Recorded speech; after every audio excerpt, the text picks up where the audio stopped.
नमस्कार दोस्तों, स्वागत है आपका वीके न्यूज में। मेरा नाम है शेखर द्विवेदी। खबर है नई संसद भवन को लेकर संग्राम जो हो रहा है उसे लेकर, लेकिन अब इस संग्राम के बीच जिस तरह की रणनीति विपक्ष ने बनाई थी उस पर देश के गृह मंत्री अमित शाह का भी बयान आ गया है। कई लोग इसे पलटवार भी कह सकते हैं, लेकिन क्या है पूरी खबर वो आपको बताते हैं। दरअसल नए संसद भवन के उद्घाटन के बहिष्कार को लेकर एक और जहां विपक्ष एकजुट होता हुआ दिखाई दे रहा है, वहीं देश के गृह मंत्री अमित शाह ने प्रेस कॉन्फ्रेंस करके कहा कि नया संसद भवन प्रधानमंत्री नरेंद्र मोदी की दूरदर्शिता का प्रमाण है। अमित शाह ने कहा, पीएम मोदी 28 मई को संसद का नवनिर्मित भवन राष्ट्र को समर्पित करेंगे। इस नई संरचना को रिकॉर्ड समय में बनाने के लिए करीब 60,000 श्रम योगियों ने अपना योगदान दिया है। इस अवसर पर पीएम सभी श्रम योगियों का सम्मान भी करेंगे। आजादी के अमृत महोत्सव के अवसर पर देश के प्रधानमंत्री जी 28 मई को संसद का नवनिर्मित भवन राष्ट्र को समर्पित करेंगे। एक प्रकार से ये नया संसद भवन प्रधानमंत्री जी की दूरदर्शिता का प्रमाण है, जो नए भारत के निर्माण में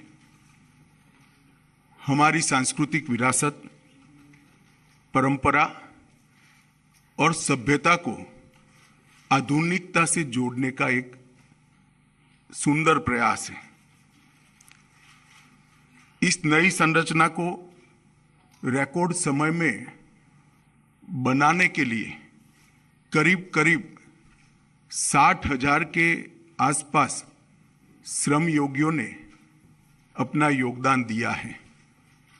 इस अवसर पर प्रधानमंत्री जी ये सभी श्रम योगियों का सम्मान भी करेंगे।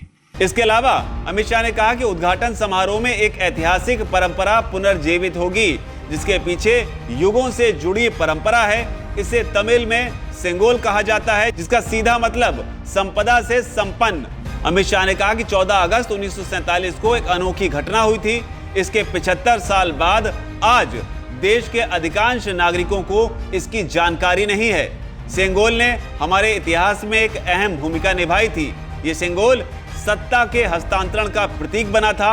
इसकी जानकारी पीएम मोदी को जैसे ही मिली तो इस पर गहन जांच करवाई गई। फिर निर्णय लिया गया कि इसे देश के सामने रखा जाना चाहिए। इसके लिए नए संसद भवन के लोकार्पण के दिन को चुना गया है। तो ये एक बड़ा खुलासा भी कह सकते हैं आप सेंगोल को लेकर। लेकिन इसी दौरान अमित शाह से सवाल पूछा गया उद्घाटन को लेकर, जो विपक्ष बहिष्कार कर रहा है उसे लेकर, कि जब आप वैदिक तरीके से इसे स्थापित करेंगे तो क्या होगा। तो इसके जवाब में अमित शाह ने कहा, राजनीति को इसके साथ मत जोड़िए। एक बड़ी भावनात्मक प्रक्रिया है पुरानी परंपराओं से नए भारत को जोड़ने की। इसको इतने ही सीमित अर्थ में देखना चाहिए। राजनीति अपनी जगह चलती है, सब अपनी सोचने की क्षमताओं के अनुसार रिएक्शन भी देते हैं और काम भी करते हैं। उन्होंने कहा, हमने सबको बुलाया है। तो ये कटाक्ष भी विपक्ष पर कर गए कि सब लोग अपनी सोच के आधार पर, जितनी उनकी सोचने की क्षमता है उस आधार पर चीज़ों को सोचते हैं और उसी आधार पर वो बयान देते हैं। और साथ ही ये भी साफ कर दिया कि भाई हमने तो सबको बुलाया है। अब विपक्ष इस उद्घाटन समारोह में शामिल होगा या नहीं होगा, होंगे तो कौन कौन होंगे, नहीं होंगे तो कौन कौन नहीं होंगे, क्योंकि एक बड़ी मेहमानों की लिस्ट भी तैयार की गई है जिसका भी लगातार जिक्र हो रहा है, जिसमें रतन टाटा जैसे बड़े नाम भी शामिल हैं। लेकिन फिलहाल अमित शाह के इस बयान को, इस पलटवार को आप किस तरीके से देखते हैं, जिसमें विपक्ष लगातार इस चीज की रणनीति बना रहा है कि नई संसद भवन में उसे किस तरीके से सरकार को अब नीचे दिखाना है। आप इस पूरे एपिसोड किस तरीके देखते हैं, आपकी जो भी राय हो नीचे अगर कमेंट सेक्शन में उसे आप जरूर लिखें। वीके न्यूज, राष्ट्र के नाम।